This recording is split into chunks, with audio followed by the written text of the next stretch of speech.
Solving radical equations. So when we solve, we're trying to isolate our x.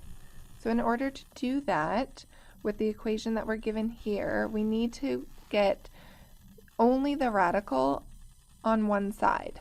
So that means that I got to get rid of this 1. So I'm going to add 1 to both sides.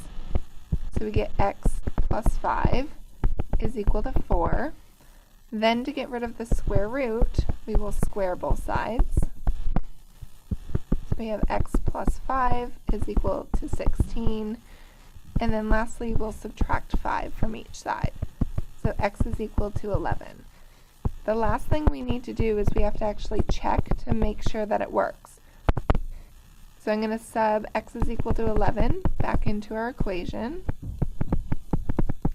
So my left side would be the square root of 11 plus 5 minus 1, and we're checking to see if that equals 3 once it's simplified. So we end up getting 4 minus 1, which is 3 equal to 3, so it's true. So x is equal to 11 is one of our answers, or is our answer. With the next question, we have a cubed root, so we're still just going to solve for x. So that we're trying to get the radical by itself on one side of the equation. So in order to do that, we subtract 2 from both sides, which leaves us with the cubed root of x, which is equal to 2. Now to get rid of the cubed root, we raise both sides to the power of 3. So we left with x is equal to 8. And lastly, we check. The cubed root of 8 plus 2, is that equal to 4? So 2 plus 2 is equal to 4. Oops. Yes, that is true.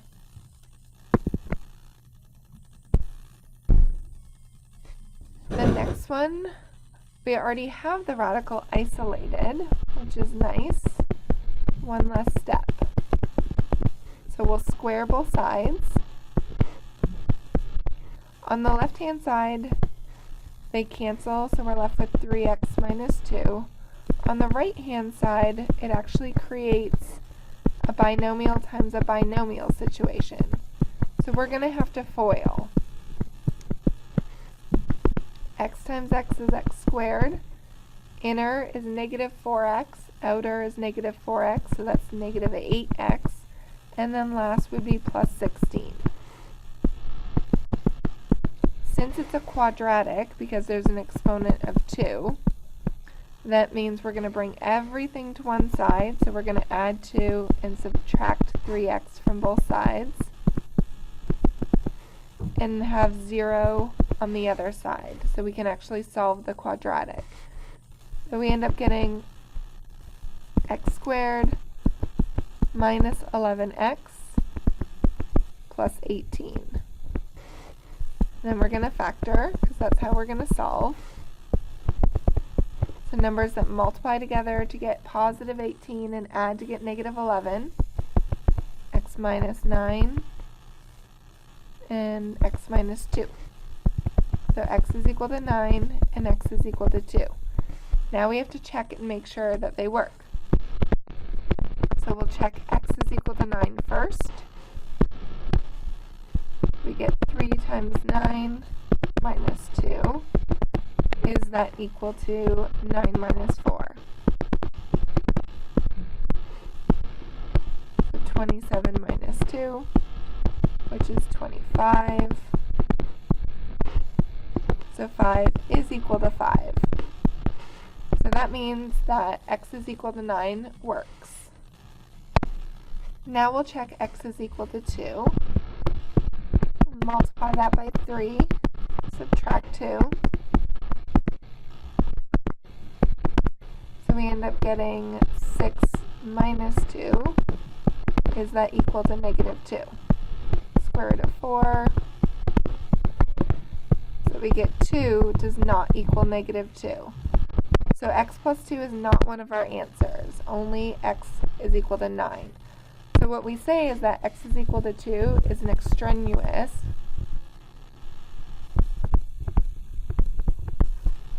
solution, meaning that it's not an actual solution to our original question.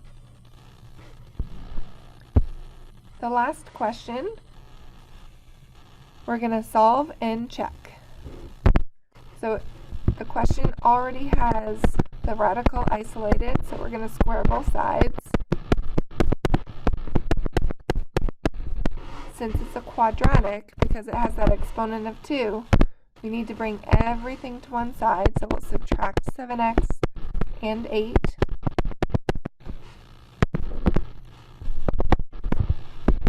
We end up getting x squared minus 7x minus 8 is equal to 0.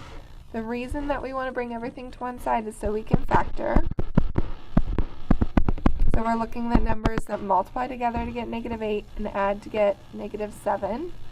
So x minus 8 and x plus 1. So we end up getting x is equal to 8 and x is equal to negative 1. And then we check.